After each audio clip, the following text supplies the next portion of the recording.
Et maintenant, on va rentrer dans le vif du sujet.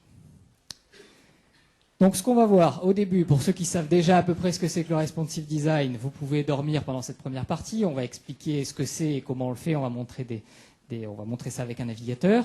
Et puis ensuite, on va voir en pratique comment faire pour faire un site responsive design et pour pas tomber dans plein de pièges qu'on voit qui commencent à émerger. Parce que c'est pas aussi facile que ça de faire un site en responsive design et on va voir pourquoi. Et puis à la fin, s'il nous reste du temps, eh bien on va discuter, et notamment le plus important, on va discuter des limites du responsive design. Le responsive design, aussi magique que cela puisse être, c'est pas forcément adapté à tous les sites, à toutes les problématiques et à tous les clients, et on va voir un petit peu les limites. Alors, qu'est-ce que le responsive design? Donc, je vais commencer par quelque chose de très générique. Le responsive design, c'est une philosophie de conception adaptée à quelques techniques qu'on va voir ici assez rapidement, qui permettent d'adapter une interface en fonction du terminal ou de la résolution sur laquelle elle est regardée. Avec un même site internet, en tapant la même adresse, on va avoir un site en version web, on va avoir un site réarrangé en version tablette, et on va avoir ce même site qui est réarrangé, réorganisé en version mobile. Le tout premier qui a parlé du responsive design s'appelle Ethan Marcotte, et il en a parlé en 2008 pour la toute première fois. Alors, on va voir de vrais exemples. Et on va commencer par ce site, donc un site absolument incroyable que tout le monde doit connaître. Vous voyez ici que j'ai lancé ce site en plein écran, donc c'est le site de Miratech, vous pouvez voir sur l'adresse www.miratech.fr. Et vous allez voir, lorsque je réduis ou lorsque je fais bouger la fenêtre de ce site, je ne suis pas sûr de pouvoir le faire. Est-ce que vous savez si on peut manipuler la fenêtre? On peut. Vous allez voir que quand je vais manipuler la fenêtre de ce site, dont l'adresse encore une fois est www.miratech.fr, eh bien le site va se réagencer en fonction de la taille de la fenêtre. Donc là, on a la taille de la fenêtre, c'est pour un ordinateur. Puis je réduis la fenêtre, vous voyez que le visuel se réduit un petit peu. Donc là, on en est à la version iPad. Puis, je continue, ça se réduit encore. Si vous allez, je pousse encore sur votre mobile et que vous ouvrez le site de Miratech sur votre mobile, vous allez voir ça, avec le menu qui a complètement changé, qui est disponible par un menu, une sélection. Et tout le reste du site se réarrange exactement pareil, tel que je viens de le montrer ici. J'insiste encore pour ceux qui n'ont pas encore vu le responsive design. Par exemple, si je descends dans la page, vous voyez que la page est faite en bloc. Alors, je vais la réarranger, je vais la faire regrandir. Vous voyez que la page est faite en blocs. Donc, si vous l'ouvrez sur le web, vous voyez ici 3 blocs sur le site de Miratech. Un bloc un peu corporate à gauche, des publications au milieu que je vous encourage au passage à aller lire, un bloc des témoignages clients à droite. Et vous allez voir que si je fais varier la fenêtre de ce navigateur, les blocs vont, dans un premier temps, se réduire, puis à partir d'un certain breakpoint, vont changer de place et ils vont se réagencer de façon à pouvoir être vus de façon optimale. Et là, ils sont passés en dessous. Pour être vus de façon optimale sur tous les terminaux. Si vous regardez ce site avec votre téléphone mobile, vous allez voir qu'il est tout à fait adapté à votre écran mobile. Et c'est comme ça sur toutes les pages. On va prendre encore une autre page. On va prendre nos offres, par exemple. Donc vous voyez que c'est une page qui est faite en bloc, où à chaque fois on liste un petit peu tout ce qu'on sait faire. Eh bien, lorsque je fais varier la taille de cette page, ces blocs vont se réagencer. Donc tout change, le menu change, les blocs ici diminuent, puis à un moment, là ça correspond à la dimension tablette, tablette, je ne sais jamais laquelle c'est, tablette portrait. Tablette portrait, ça se passe comme ça, puis je continue, et ça correspond à la version smartphone, où les blocs se mettent tous les uns en dessous des autres.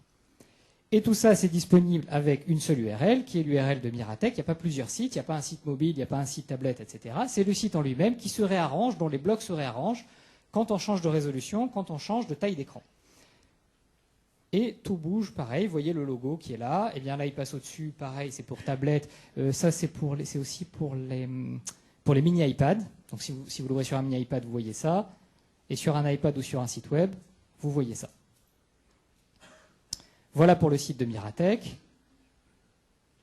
Il y en a qui en ont fait des choses qui ont poussé le concept pour en faire des choses carrément artistiques, pour montrer jusqu'où peuvent pousser les possibilités du responsive design. Donc ça, c'est une agence qui a fait ça. On vous le montre parce que c'est un petit peu humoristique. Ça ne sert pas énormément ce qu'ils ont fait, mais ça vous montre qu'on peut faire plein de choses et qu'on peut tout réagencer sur un site en fonction de la fenêtre sur laquelle on le voit. Pendant que ça charge, vous avez compris que si le site n'est pas en responsive design, eh bien quand vous le voyez, il apparaît dans sa version web, sur mobile ou sur tablette. Donc dans sa version réelle, avec des textes qui sont petits, qui ne sont pas adaptés, des boutons qui ne sont pas forcément adaptés, et du contenu pour lequel il faut scroller, soit verticalement, soit horizontalement, pour accéder à tout le contenu. Alors que là, pas du tout. À chaque fois que vous êtes sur l'interface, eh bien vous avez la totalité de l'interface qui s'affiche, quel que soit votre terminal.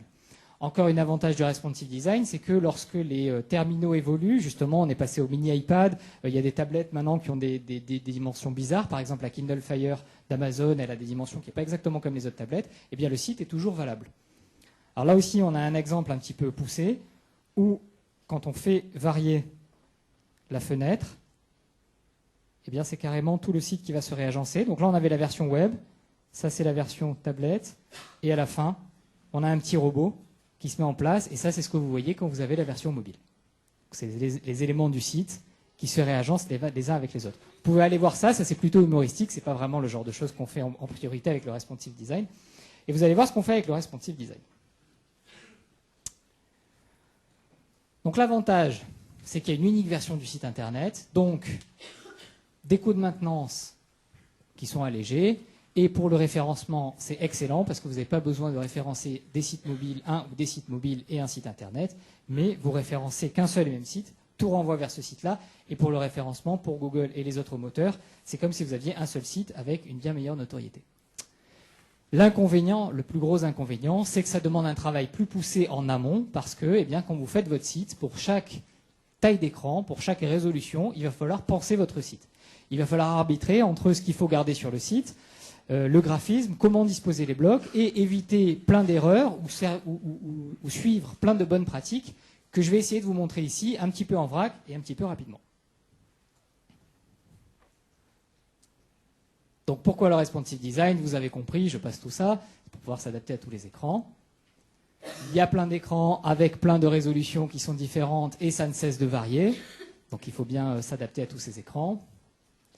Un petit point technique, parce que toutes les conférences auxquelles on assiste sur le responsive design sont des conférences qui voient ça sous l'angle technique. Nous, on a pris ça sous l'angle ergonomique et sous l'angle du graphisme et de la disposition des sites. Eh bien, tout simplement parce que la technique, en réalité, c'est assez simple. Le responsive design, c'est 3 techniques. C'est le CSS3.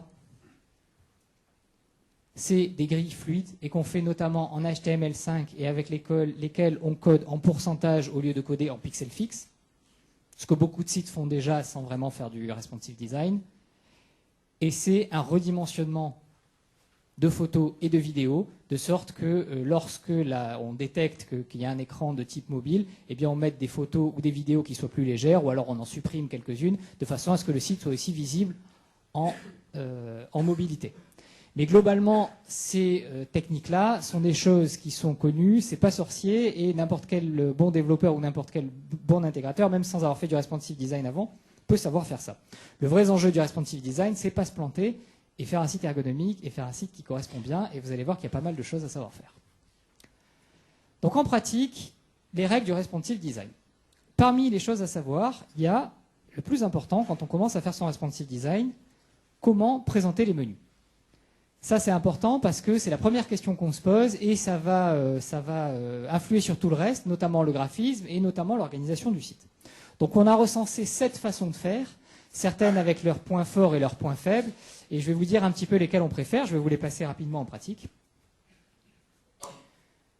Donc, la première, c'est de garder la présentation du menu en haut de page. Donc là, vous voyez un site, tout le long de la présentation, c'est à peu près la même façon de présenter, avec une version web ici, une version tablette ici et une version smartphone ici. Donc ici, vous voyez qu'on a le menu complet ici. Sur la version tablette, en plus, ce menu est un peu court, il peut rester là. Et puis, sur la version smartphone, il est là complètement. Ça, c'est très bien, surtout si vous avez des menus assez courts, type blog, où ça peut être très avantageux pour vous de faire ça. L'inconvénient, c'est que si vous cherchez à rajouter des items ou si vous avez un long menu, c'est pas très pratique. Je vais passer très rapidement sur ces slides-là parce qu'on a beaucoup de choses à voir. Donc on va pas s'arrêter très en détail. Autre façon de faire, c'est une encre vers le footer. Donc ici, c'est toute une page mobile. On ne voit pas toute la page, évidemment, quand on arrive, on voit que le haut de la page. Avec l'icône menu en haut, quand on clique sur cette icône, ça défile directement vers le bas et ça ramène vers le footer dans lequel le menu est planqué. Il ne faut surtout pas faire ça, c'est dégueulasse, tout le monde se perd. Évitez absolument de faire ça. Les menus déroulantes en liste select, ça c'est ce qu'on a choisi nous de faire pour le site de Miratech. Ça marche très bien. Donc vous voyez ici qu'on a des menus et des sous-menus.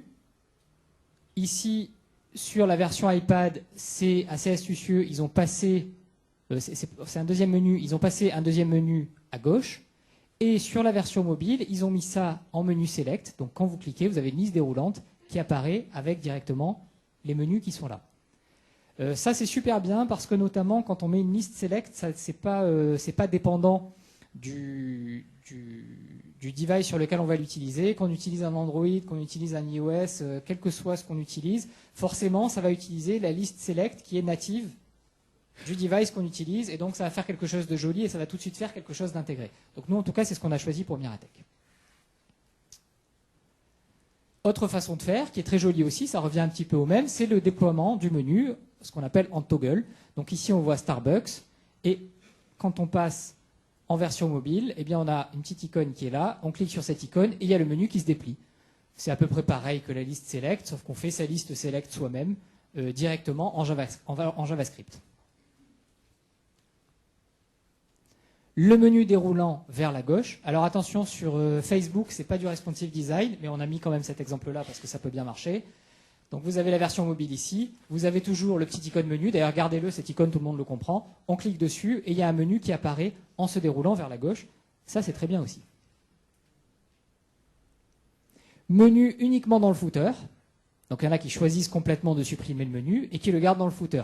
C'est pareil que l'encre qui renvoie au footer, surtout ne le faites pas, à moins que vous ayez vraiment des pages très courtes ou un menu qui n'est pas du tout important, mais évitez de le mettre dans le footer. C'est pas là qu'on va aller regarder, c'est pas là où les utilisateurs vont aller regarder en tout premier, et ça a vraiment tendance à être ignoré, voire pas compris. Quand on fait des tests utilisateurs sur ce genre de menu, très souvent le menu n'est pas vu et pas compris. Tout ça, c'est des choses qu'on a testées en laboratoire, donc on sait ce que veulent et comment se comportent les utilisateurs. Et enfin, dernier exemple, carrément supprimer l'accès au menu. Ça peut être tout à fait valable si notre site n'est pas un site dans lequel il faut énormément naviguer, mais plutôt un site avec des fonctionnalités avancées, ou alors une fonctionnalité simple et qu'on comprend bien. Par exemple, si on a un blog, on n'est pas obligé d'avoir un menu directement, un moteur de recherche, un tri par date, et ensuite le reste, ça suffit. On n'est pas obligé d'avoir un menu pour ça. Il y a pas mal d'applications et de sites qui décident de supprimer le menu. Encore une fois, c'est tout à fait valable, il ne faut pas avoir peur de faire ça. Voilà pour les menus. Les menus en soi, c'est savoir faire un menu, c'est déjà l'une des bonnes pratiques. Il y a encore d'autres façons un petit peu plus funky de faire des menus. Essayez dans un premier temps de ne pas trop dériver. C'est pas parce que c'est mobile que ça doit être forcément complètement délire, surtout qu'on a vu beaucoup de gens lors de tests qui se perdaient en essayant d'utiliser des menus qui étaient un petit peu trop compliqués. Et maintenant, on va rentrer presque un petit peu en vrac sur plusieurs bonnes pratiques. Que faire et que ne pas faire? On peut dire que ne pas faire? Bref. Que faire ou pas quand on fait son site en responsive design. Et on va terminer avec une étude de cas d'un site qui s'est à peu près complètement planté. Donc on va voir qu'on va vous donner des bonnes pratiques. Ça risque de vous sembler évident, mais vous allez voir qu'après en pratique, quand on essaie de mettre ça en œuvre, il y a beaucoup de pièges qu'on peut tomber dedans.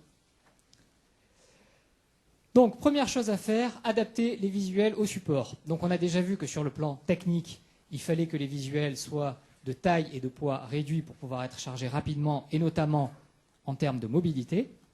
Mais ce qui se fait beaucoup au responsive design, et vous avez vu l'exemple sur le site de Miratech, c'est carrément en version mobile de supprimer le visuel trop imposant. Donc ça c'est version PC, enfin version ordinateur, version tablette et version mobile. Et très souvent, on supprime l'image. C'est une très bonne pratique.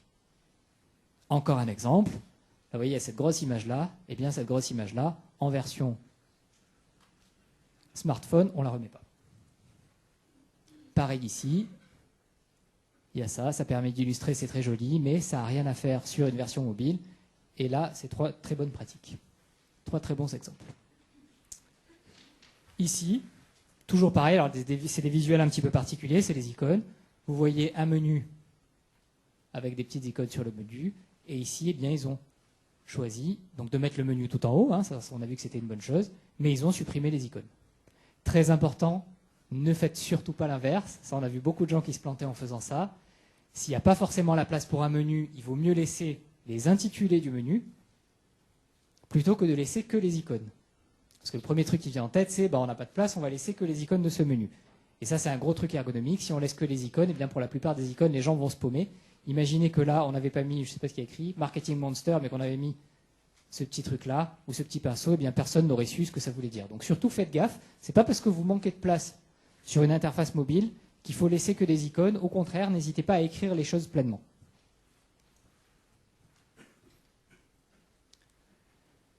Deuxième chose à savoir faire, c'est gérer des blocs de contenu cohérents. Donc vous avez vu que sur le site de Miratech, tout s'agence et se réagence en bloc. Eh bien ça, c'est une grosse philosophie du responsive design, c'est qu'il faut penser son contenu en bloc de façon à pouvoir réagencer ces blocs lorsqu'on redimensionne l'interface. Donc ici, on a la version web, où vous voyez 3 blocs qu'on a entourés, nous-mêmes, hein, les couleurs n'y sont pas. Donc on en a entouré un en orange, un en rouge et un en bleu.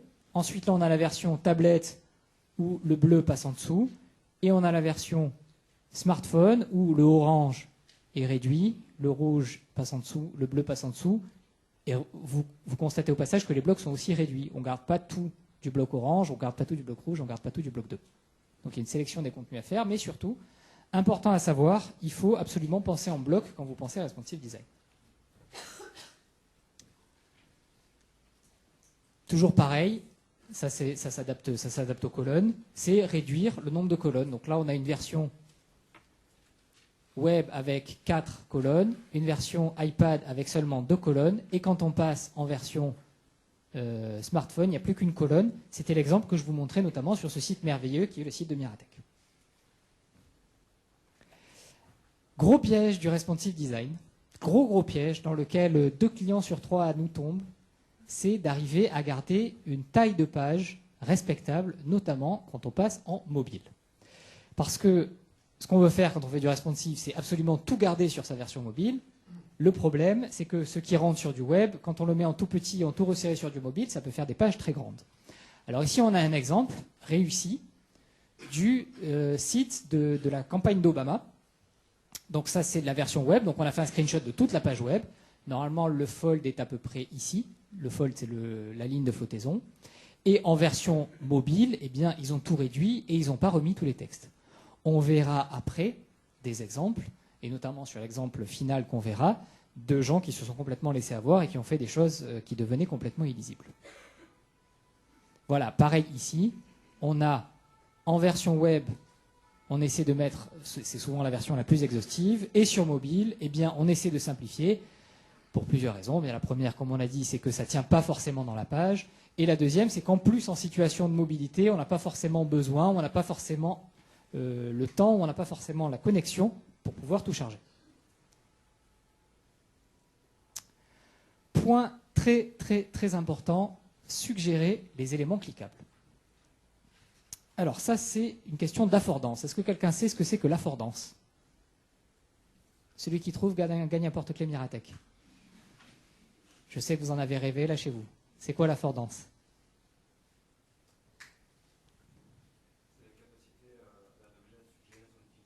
Exactement. L'affordance, un porte-clés Miratech pour vous. C'est la capacité d'un élément à suggérer son utilisation. C'est un point extrêmement important en ergonomie. En gros, l'affordance, c'est ce qui permet de montrer qu'un bouton est un bouton, qui permet de montrer qu'une zone cliquable est une zone cliquable, qui permet de montrer qu'une liste est une liste. C'est ce qui fait comprendre à l'utilisateur d'un simple coup d'œil les endroits avec lesquels il peut interagir sur l'interface. C'est un concept extrêmement important. Allez sur notre site www.miratech.fr, vous verrez plein d'études, notamment sur des gens qui se plantent sur des questions d'affordance. Et c'est très important parce que quand on change de mode d'utilisation, on a des astuces en moins pour comprendre comment se comporte l'interface. Par exemple, sur un ordinateur, j'ai une souris. Donc par exemple, si je doute un petit peu, eh bien, je peux passer ma souris sur les éléments de l'interface. Quand la souris se transforme en main, ça veut dire que c'est un lien. Quand j'ai cliqué et qu'il y a une action qui a été prise en compte, mais que la page ne change pas, il y a un petit sablier pour nous dire d'attendre. Parfois, c'est dans l'interface elle-même. Alors ici, on voit un exemple. Donc ça, c'est la version web. Là aussi, c'est la version web. On passe la souris dessus. Quand on passe la souris dessus, eh bien, il y a un petit fond qui se met derrière pour indiquer que cet endroit-là est cliquable. Sur les interfaces mobiles, il y a plein d'interactions nouvelles. Donc on perd des interactions, notamment on perd la souris, on perd le scroll sur le côté, sur la plupart des navigateurs. Donc on ne sait pas, par exemple, quelle longueur de page, quelle longueur peut faire une page. On perd le fameux sablier. Par contre, on gagne des interactions. On peut swiper, pincher, zoomer, on peut retourner son device. Enfin, il y a plein de choses à faire. Si vous allez sur notre site www.miratech.fr, vous allez voir plein de choses à ce sujet.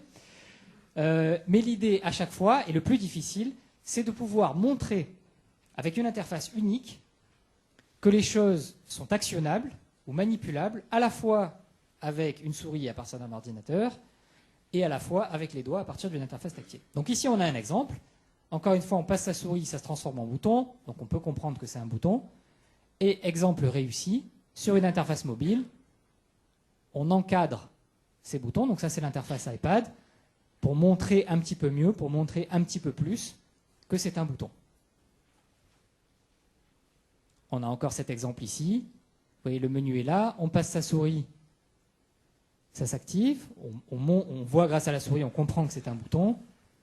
Et sur une interface mobile, eh bien, les éléments de ce menu deviennent des boutons.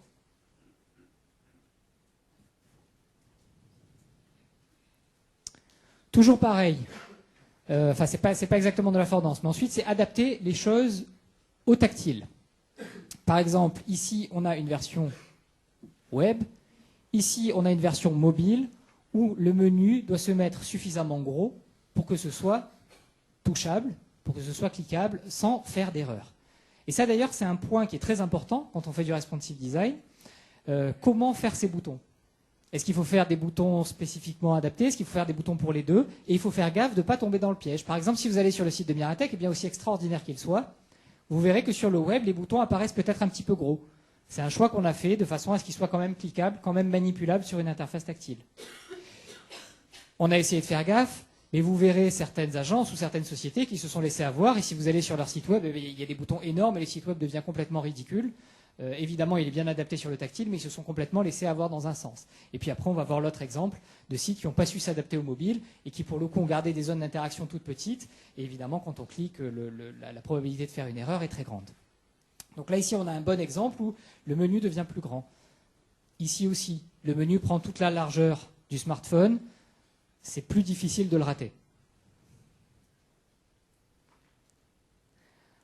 Point très important, et ça c'est presque le plus douloureux quand on fait du responsive design, c'est d'adapter les fonctionnalités et le nombre de fonctionnalités au contexte d'utilisation. Et ça souvent c'est un peu douloureux parce qu'on a un beau site web avec plein de fonctionnalités, on a envie de tout mettre en avant, on a envie de le faire connaître, on a envie que les gens l'utilisent et les réutilisent, et souvent quand on passe sur tactile ou quand on passe sur mobile, il y a des choses qu'il va falloir réduire pour gagner de la place, pour gagner en visibilité, ou tout simplement parce qu'on sait que ça ne sera pas utile sur le mobile. Et ça, on sait d'expérience que chez certains de nos clients, ça peut être un petit peu douloureux. Par exemple, quand on passe de ce menu-là à ce menu-là, eh bien, vous constaterez que certaines fonctionnalités qui sont plutôt annexes ont été supprimées. Encore un exemple sur Starbucks. Service client qui va bien sur le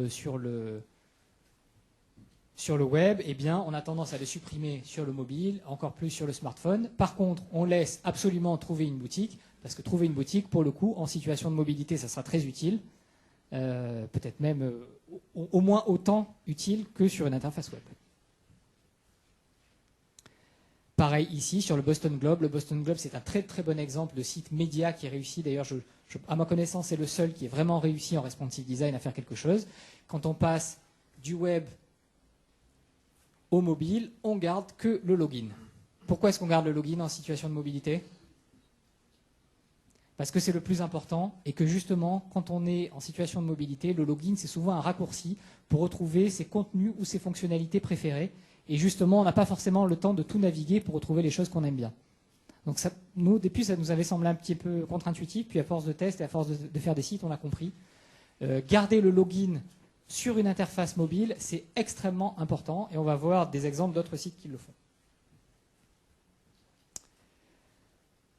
Très important, s'adapter à la navigation sur smartphone, ça vient un petit peu avec ce qu'on avait vu avant. Et évidemment, rajouter des fonctionnalités qui sont adaptées à la situation de mobilité ou aux situations particulières avec lesquelles on peut utiliser une interface mobile. Par exemple, bouton appeler, bouton géolocalisé, c'est des choses qui ne sont pas forcément nécessaires sur le web. D'ailleurs, les boutons géolocalisés, on a vu en test que ça faisait un petit peu ridicule sur un site web, parce qu'en général, on sait à peu près où on est.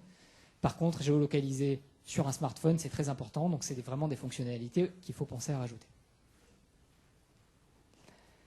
Voilà, là on a vu plein de choses, quand on les voit comme ça, on peut se dire ouais c'est sympa, c'est évident, etc. Et pourtant on a vu plein d'exemples de sites qui ne sont pas très bien réussis en responsive design. Et là on va voir un site qui a réussi certaines bonnes choses, mais qui globalement s'est un petit peu planté.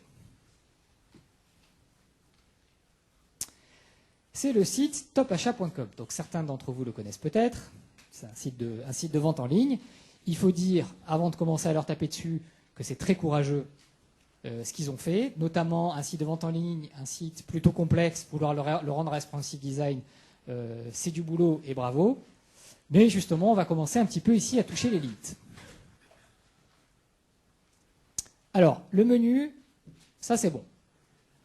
Sauf le menu tablette. C'est un petit peu dommage de le mettre tout petit comme ça dès qu'on arrive sur une tablette. Là, il y aurait eu de la place probablement de le laisser. C'est inutile de réduire trop juste parce qu'on est sur mobile.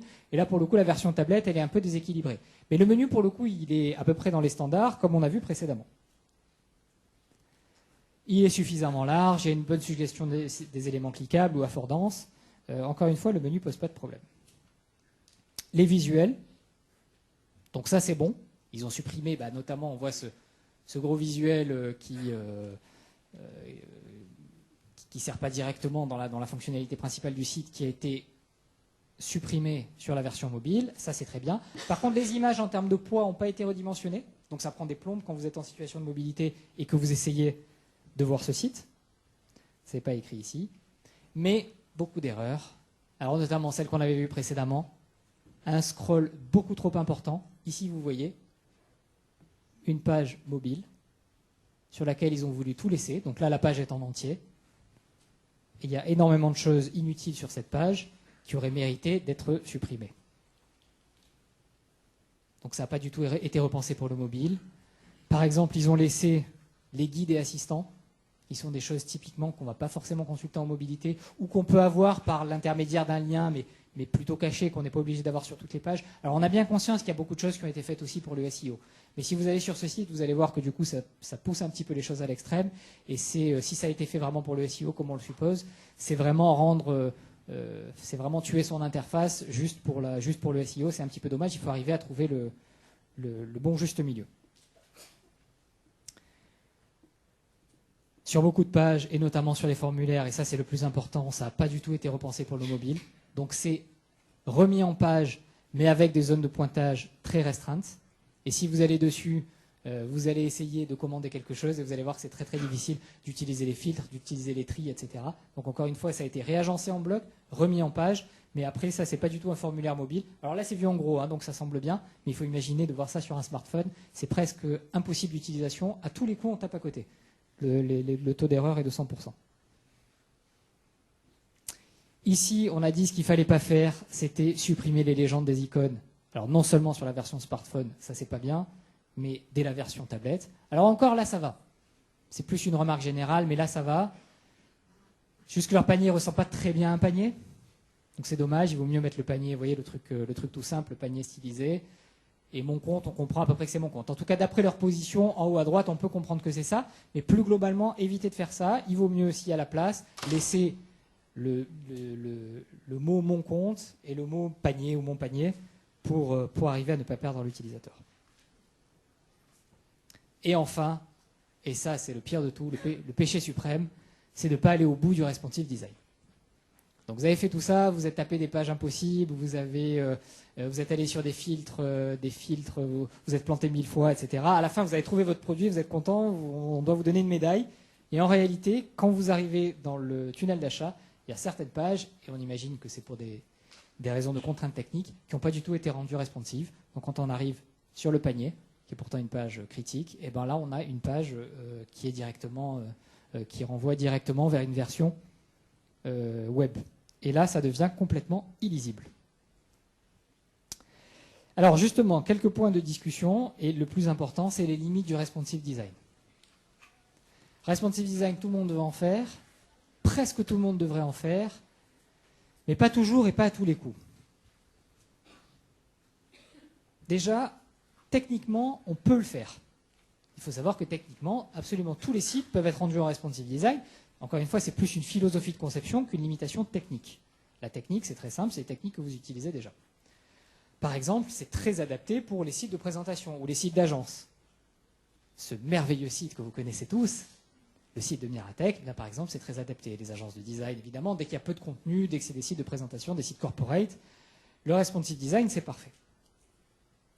Mais pour des sites web plus compliqués ou des sites web avec des fonctionnalités très avancées, parfois, le travail en responsive design ne vaut plus le coup. Parce qu'à la fin, on rend le site mobile tellement différent du site d'origine qu'à la fin, il vaut mieux faire un site différent. On aura moins de chances de se planter plutôt que d'essayer de rendre le site d'origine responsive en essayant de tout changer jusqu'à ce que plus rien ne ressemble. Et par exemple, c'est le cas des grands noms d'Internet. Vous verrez que tous les grands noms d'Internet, parce qu'ils peuvent se le permettre aussi sur le plan financier, ont des versions séparées de leur site pour des sites mobiles. Par exemple, le site Amazon. Donc ça, c'est la version web que tout le monde connaît. Alors, elle est semi-responsive, elle est responsive jusqu'à l'iPad. En fait, quand on réduit les blocs, donc c'est codé en pourcentage, les blocs se réduisent. Jusqu'à la version iPad, où la version iPad, le menu se replie de façon à pouvoir laisser tout le contenu. Et puis après, si vous essayez bien de diminuer encore ici, si vous faites comme j'ai fait en prenant la fenêtre et puis en essayant de la réduire, et bien ensuite ça ne va pas se réduire plus que ça reste comme ça. Par contre, si vous essayez d'accéder à Amazon depuis votre mobile, eh bien vous aurez une version qui est spécifiquement adaptée pour le mobile.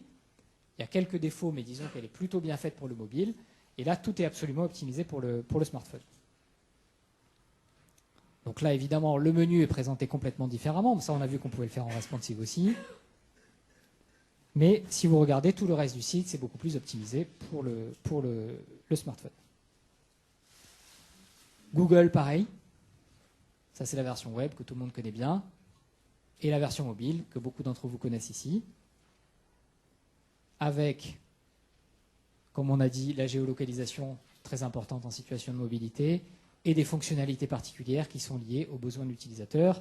Et on imagine bien que sur le PC, ça aurait été un petit peu ridicule de mettre restaurant et café à côté de chez vous parce que ce n'est pas forcément ce qu'on cherche quand on est sur un PC. Voilà, et le menu est bien fait, etc. À Limito, c'est plutôt un site simple, donc ils auraient presque pu le faire en responsive design, mais mais voilà, quand on peut se le permettre, quand on a le budget, quand on a le temps, c'est aussi bien de faire une version mobile qui est spécifiquement adaptée.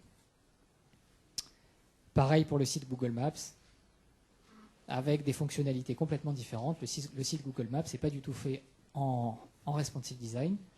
Le site bureau est plus riche. Il y a plus d'informations accessibles directement. Toutes les informations sont dans le site mobile, mais celles du site bureau sont accessibles directement. Et sur le site mobile, eh bien, encore une fois, des fonctionnalités spécifiques au mobile, notamment la géolocalisation. Et enfin, le site Facebook. Alors lui, c'est l'exemple numéro 1 du site qui n'aurait pas pu faire du responsive design parce qu'il a une page très chargée, avec plein de fonctionnalités dans la page, certaines un petit peu funky, beaucoup qui ne sont pas du tout adaptées ou qui sont trop lourdes pour du mobile, et il a refait un site complètement différent pour la version mobile. Je rappelle pour ceux qui découvrent un petit peu le responsive design que quand je dis un site différent, c'est que c'est un site qui renvoie vers une URL complètement différente. Donc par exemple le site web Facebook, vous pouvez y accéder par l'adresse www.facebook.com et le site mobile de Facebook, vous y accédez par l'adresse m.facebook.com. Donc il s'agit vraiment d'un sous-domaine qui renvoie vers un code différent qui est spécifiquement adapté au mobile. Voilà, évidemment, dans le site, bon, tout le monde connaît, enfin beaucoup d'entre vous connaissent probablement déjà toutes les versions du site de Facebook, mais vous voyez qu'il y a beaucoup de choses qui disparaissent, et notamment le plus important, c'est le fil d'actualité qui serait trop long dans la version mobile. Un truc important qu'ils ont fait sur Facebook, c'est qu'il y a des fonctionnalités qui sont uniques au smartphone, comme par exemple proposer directement des installations et qui sont uniquement valables sur smartphone. Théorie du mobile first, je vais passer très rapidement dessus, il faudrait que vous en ayez entendu parler au moins une fois dans votre vie. mais c'est les nouvelles philosophies de conception qui disent qu'il faut commencer par concevoir son site, son application ou son service pour les mobiles, puis petit à petit l'étoffer et le penser pour les interfaces web. Alors que là, pour l'instant, la plupart de ce qu'on voit, la plupart des exemples autour de nous, c'est des services, des sites, des sociétés qui ont des sites web et qui cherchent à les adapter et qui cherchent à les faire rentrer dans le mobile. Il y a beaucoup de discussions autour de cette théorie du mobile first, mais disons que globalement, c'est juste l'application d'un principe ergonomique simple, c'est qu'il faut bien savoir ce que fait votre site, se concentrer sur ce qu'il sait faire, et puis ensuite l'étoffer. En réalité, c'est un peu du marketing pipeau pour dire qu'il faut savoir ce que fait votre site, et c'est ce qu'on conseillait déjà de faire bien avant de faire du responsive design, ou bien avant de travailler sur des interfaces mobiles. Et un exemple bien raté, alors c'est pas exactement du responsive, mais dans l'idée ça s'y rattache, c'est Windows 8, qui de l'avis général et de notre avis aussi, et on l'a pas mal testé en laboratoire pour le compte de Microsoft, c'est bien raté. L'idée c'est que eux ont fait un petit peu l'inverse, pour le coup ils ont fait du mobile first, ils ont fait une interface qui était d'abord pensée pour le tactile, d'abord pensée pour les tablettes et le mobile, mais qui sur PC ne remplit pas du tout ses promesses. Et si, pour ceux d'entre vous qui ont déjà essayé d'utiliser Windows 8, c'est une très grosse galère. Alors, il y a énormément de débats sur ça, on ne va pas rentrer sur ça aujourd'hui, mais c'est un exemple inverse, et pour le coup un exemple de mobile first qui est un petit peu foiré. On essaie de commencer par faire quelque chose de mobile, et puis ensuite on essaie de l'adapter sur l'ordinateur, mais du coup on ne tient pas bien compte de tout ce que c'est faire l'ordinateur ou des habitudes de l'utilisateur sur l'ordinateur, et à la fin c'est la merde. Windows 8 en est un très bon exemple. Et conclusion, le responsive design c'est très bien, il faut en faire, faites-en avec Miratech, on est bon, on est beau. Et il faut évidemment tenir compte des contextes d'utilisation, parce qu'on n'utilise pas pareil son interface. Si on est chez soi au bureau, évidemment, chez soi à la maison, évidemment, avec sa tablette sur son canapé, évidemment, ou aux toilettes encore plus, ou avec son smartphone en situation de mobilité, c'est des choses qui sont différentes, et donc il faut bien penser à adapter son site. Merci de votre attention, je prends vos questions. Merci.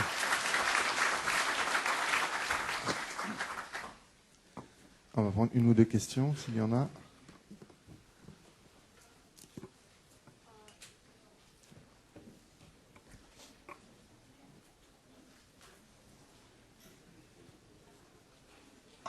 Bonjour, j'adore votre site internet, il est super.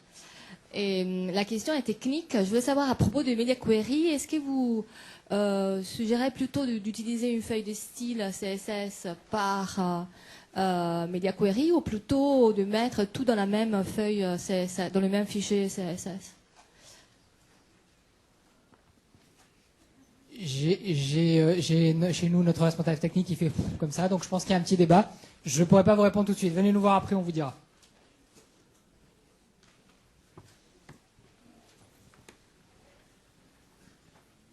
Bonjour. Est-ce qu'il y a de nouvelles contraintes SEO avec ce nouveau type de design?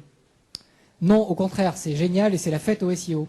Parce qu'on référence un site une bonne fois pour toutes, qui est référencé de partout, et du coup qui gagne en notoriété. La notoriété s'accumule sur tous les secteurs. Les contraintes sont exactement les mêmes que pour le web. Tout pareil. Les balises, les titres, le contenu en haut, etc. C'est exactement pareil que sur le web, c'est les mêmes contraintes que sur le mobile, sauf que quand on le fait en responsive design, tout s'accumule et forcément c'est très très bon pour le SEO.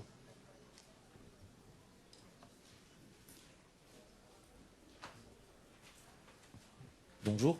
Y a-t-il un gain de temps en fait en termes de spécification, en termes de développement, si vous développez vous déclinez votre site web sur votre site mobile, sur vos différentes applis, et ensuite après si vous passez en responsive design, le fait de tout grouper en fait, est-ce qu'il y a un gain de temps en spec et en dev, s'il vous plaît? Merci. Quand on pense un site en responsive design, quand on fait la conception ergo, puis la conception graphique, puis le développement, évidemment, ça prend plus de temps et ça coûte plus cher que de faire un site que pour une seule des versions. En général, la règle, c'est de multiplier par 1,5 le budget. Mais ça revient beaucoup moins cher que de faire d'abord un site pour une version, d'attendre 6 mois, puis de refaire un site pour une autre version, et ainsi de suite. Parce que là, du coup, on multiplie à chaque fois par le nombre de versions, quasiment. Donc, au départ, ça revient plus cher pour lancer pour lancer le site, évidemment, parce qu'il faut le penser dans tous les formats. Il y a des choses qui sont incompressibles. Repenser l'ergonomie du site, repenser le graphisme du site, ça, il va falloir le faire. Par contre, évidemment, au final, on gagne de l'argent.